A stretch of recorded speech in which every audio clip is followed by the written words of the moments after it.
ஓம் ஸ்ரீ சர்க்குருவே நமகா. இன்று விசுவாவசு வருஷம் மாசி மாதம் 12ஆம் தேதி. வளமான குடும்ப வருமானம், தொழில் விருத்திக்கு உதவும் நல்ல நாள் இன்று 24/2/2026 செவ்வாய்க்கிழமையின் அற்புதத்தை நிதானமாக கேளுங்கள். ஒவ்வொருவருக்கும் இது கண்டிப்பாக தேவையாக இருக்கிறது. வெளியில் சொல்ல முடியாமல் இருப்பீர்கள். ஏதேதோ பரிகாரங்கள், ஜோதிடங்கள், ஆருடங்கள், அருள்வாக்குகள் கேட்டுக்கொண்டு அப்படியே நமது வாழ்க்கையை ஒரு செகண்டில் முடிக்க முடியாது. காரணம், ஒரு சர்க்குரு காட்டும் வழியில் கோடி கோடி பலன்கள் நிரந்தரமாக நின்று நம்மை காக்கும். ஆகையினால் சற்றே கவனமாக ஒரு 2-3 நிமிடங்கள் இதை கவனித்து கேளுங்கள். ஸ்ரீ பீஷ்மர் மகரிஷி, ஸ்ரீ அர்ஜுனன், ஸ்ரீ உதங்கர், இந்த ஆகிய 3 பேர் மட்டுமே ஸ்ரீ கிருஷ்ண பரமாத்மாவின் விஸ்வரூப தரிசனம் பெற்றவர்கள் என்பதை தெரிந்து கொள்ள வேண்டும். 3 பேர்தான் கிருஷ்ணருடைய விஸ்வரூப தரிசனத்தை பார்த்தார்கள்.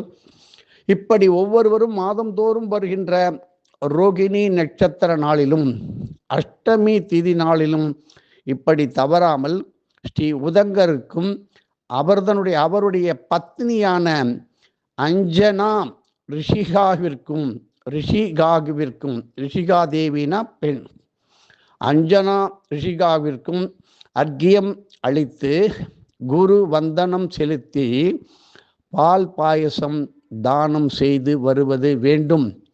இதனால் என்ன பலன்? இதனால் குடும்பத்தில் மன ஒற்றுமையும் அற்புதமான சாந்தமும் நிரந்தரமாக நிலைத்து வந்து நம்மை காக்கும். அதான் சாந்தம் நிலவும், சந்தோஷம் நிலவும் இல்லமாக இருக்கும். நாம் ஆகிய மனிதர்கள் அனைவரும் தினமும் 3 வேளையிலும் உரிய நேரத்தில் தவறாமல் செய்ய வேண்டிய கடமைகளுள் ஒன்று, அதுதான் அர்க்கியம். இப்படி அந்த அர்க்கியம் அளிப்பதாகும் பலமுறை சொன்னோம். அவரவர் குலகுரு, கோத்திர அதிபதிகள், சித்தர், மகான்கள், யோகிகள் ஆகிய அனைவருக்கும் உரிய முறையிலே நீரை வார்ப்பதே அர்க்கியம் என்பது ஆகும். இப்படி அதிலும் குறிப்பாக புதுக்கோட்டை பொன்னமராவதி அருகே உள்ள மேல நிலை, பாருங்க, அந்த ஊருக்கே பேரு மேல நிலை கிராமத்தில் உள்ள அடைக்கலம் காத்த ஐயனார் அங்கே அமைந்துள்ள தீர்த்த குளத்தில் இந்த அர்க்கியம் செய்வது மிக மிக உன்னதமான பலன்களை நல்ல வரமாக அப்படியே வர்ஷித்து தரும். இப்படி மேல நிலை கிராமத்தில் ஈசன் ஸ்ரீ யோகாம்பாள் சமேத ஸ்ரீ உன்னத புரீஸ்வரராக நமக்கெல்லாம் அருள் பாலிக்கின்றார். குடும்பத்தில் மன ஒற்றுமை, சாந்தம் நிலவ வழிபட வேண்டிய ஸ்தலம் மேல நிலை. மந்தமாக உள்ள வருமானம் மேலும் மேலும் விருத்தி அடையவும் தொழில் விருத்திக்கும் உதவும் ஸ்தலம் இந்த மேல நிலை. குடும்பம் உற்றம் சுற்றத்தில் காணாமல் போனவர்களை பற்றி அறிய உதவும் ஸ்தலமே மேல நிலை. காணாமல் போன தம் பத்தினியாம் அஞ்சனாவை ஸ்ரீ உதங்க ரிஷி அறிந்திட உதவிய ஒரு உன்னதமான ஸ்தலம் மேல நிலை என்பதை நினைவில் வைத்துக் கொள்ளுங்கள். இங்கே நாம் குறிப்பிடும் மேல நிலை, அந்த இடமானது புதுக்கோட்டை பொன்னமராவதி அருகில் அமைந்து உள்ளது. திருக்கணித முறைப்படி விஸ்வாவசு வருடம் மாசி மாதம் 12ஆம் நாள் 24/2/2026 மதியம் 3:08 முதல் நள்ளிரவு 4:53 முடிய ரோகிணி நட்சத்திரமும் அஷ்டமி திதி சேர்ந்து வருவது அற்புதமான நல்ல பலனை தரும். பால் பாயசம் தயார் பண்ணி வையுங்கள். கிருஷ்ணரை நினையுங்கள், ரோகிணியை நினையுங்கள். இப்படி இது போன்ற அரிய சந்தர்ப்பங்கள் கிடைக்கும் பொழுது உரிய முறையில் பயன்படுத்தி கொள்ள முயல வேண்டும்.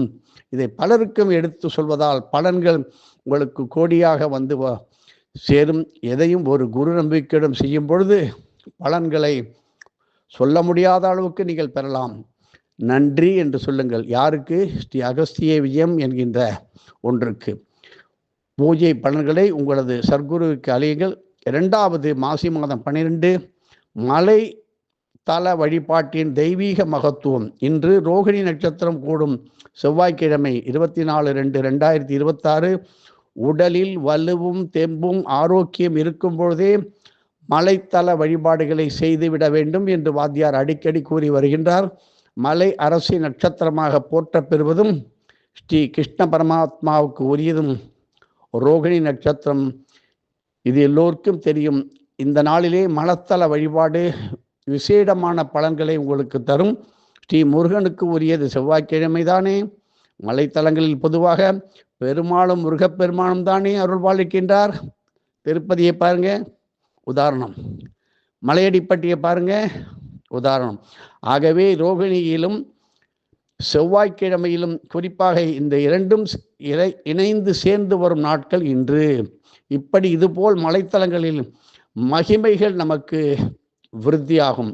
ஒரே மலையிலே முருகனும் பெருமாளும் அருளும் ஸ்தலங்கள் எங்கே என்றால் மலையடிப்பட்டி கண்ணிறைந்த பெருமாள், திருச்சி துவாக்குடி அருகிலே, தச்சூர் அருகிலே, கீரனூருக்கு மிக அருகிலே உள்ளது மலையடிப்பட்டி கண்ணிறைந்த பெருமாள். உதாரணத்திற்கு கொடுக்கின்றோம். ஒரு மண்டல காலத்திற்கு ஒரு முறையேனும் தேனிமலை, குன்றக்குடி, திருமலை, திரு அண்ணாமலை, பிரான்மலை போன்ற ஏதேனும் ஒரு மலைத்தலங்களிலும் வழிபட்டு வருதல் கபால சக்திகளை அதி அற்புதமாக மேம்படுத்துவதாகும். மலைத்தல தரிசன நாட்களில் நல்ல உடல் பலம் ஆரோக்கியம் உள்ளவர்கள் இரு மலைத்தலங்களிலும் ஏறி சென்று முருகனையும் பெருமாளையும் தரிசித்து துதிய அம்சங்கள், அதாவது இரட்டை அம்சங்கள் கூடிய முந்திரி, நிலக்கடலை, தேங்காய், பால், தயிர் போன்றவற்றை தானமாக அளித்தால் பலன்கள் அதிகமாக வரும். இது விசேஷமானதும் ஆகும். இதனால் அலுவலகம், வீடு இரண்டிலுமே பிரச்சனைகள் நிறைந்து வாழ்வோரின் துன்பங்கள் தனிய வழி பிறக்கும். உடல் வளம் இல்லாதோர், வயதானவர்கள் கட்டுமலை கோயில் எனப்படும் சீர்காழி, கும்பகோணம், சாரங்கபாணி, சக்கரபாணி, காஞ்சிபுரம், வரதராஜர் போன்ற சற்றே உயரமான சந்நிதி தலங்களிலும் உள்ள பெருமாள் மற்றும் முருகனை வழிபட வேண்டும். மலைத்தலங்களில் சுதர்காய் உடைப்பது பிரேத தோஷ நிவர்த்திக்கு உதவும். பிள்ளைகள் சரியாக உண்ணாது ஒல்லிக்குச்சியாக இருக்கின்றதே என்று இயங்குவர்கள் அந்த தோஷமும் தீர உதவும். மேலும் விளக்கங்களை நமது அகஸ்திய விஜயத்தை வாங்கி படித்து தெரிந்து கொள்ளுங்கள். இப்படி மலைத்தலங்களுக்கு செல்கையில் நல்ல பிராண சக்திகளை பெற்றிட உதவும் வகையில் 36 முறையேனும் மூலிகை பொருட்களுக்கு இடையே பத்திரமாக பாதுகாப்பாக மிகவும் கவனமாக அமர்ந்து பிராணாயாமம் செய்தால் உங்களுக்கு உடல் ஆரோக்கியம் என்பது கடகட கடகட என்று விற்போம் மேலே நோக்கி செல்லும். திருக்கணித முறைப்படி நடப்பு விசுவாச வருஷம் 12ஆம் நாள் இன்று 24/2/2026 மதியம் 3:07 முதல் செவ்வாய்க்கிழமை இன்று இரவு ரோகிணியும் சேர்ந்து அமைகிறது. நல்ல சந்தர்ப்பங்களை முறையாக பயன்படுத்தி கொள்ளுங்கள். இந்த விஷயங்களை மற்றவருக்கும் எடுத்து சொல்லுங்கள். அவர்களை செய்ய வைத்த பலன்கள் நம்மை வந்து அடையும். எதையும் ஒரு குரு நம்பிக்கையுடன் செய்யுங்கள். அப்படி செய்தால்தானே ஐயா நல்ல பலன்களை பெற முடியும். நன்றி. ஸ்ரீ அகஸ்திய விஜயம் புனிதமான ஆன்மீக இதற்கு சொல்லுங்கள். முக்கியமாக நீங்கள் செய்ய வேண்டியது உங்களுடைய தான தர்மங்கள் எல்லாவற்றையும் பூஜைகளையும் உங்களது குருவுக்கு அர்ப்பணம் செய்யுங்கள். எதுவும் என்னுடையதல்ல, அனைத்தும் உன்னுடையதே. அருளாளா, அருணாச்சலா.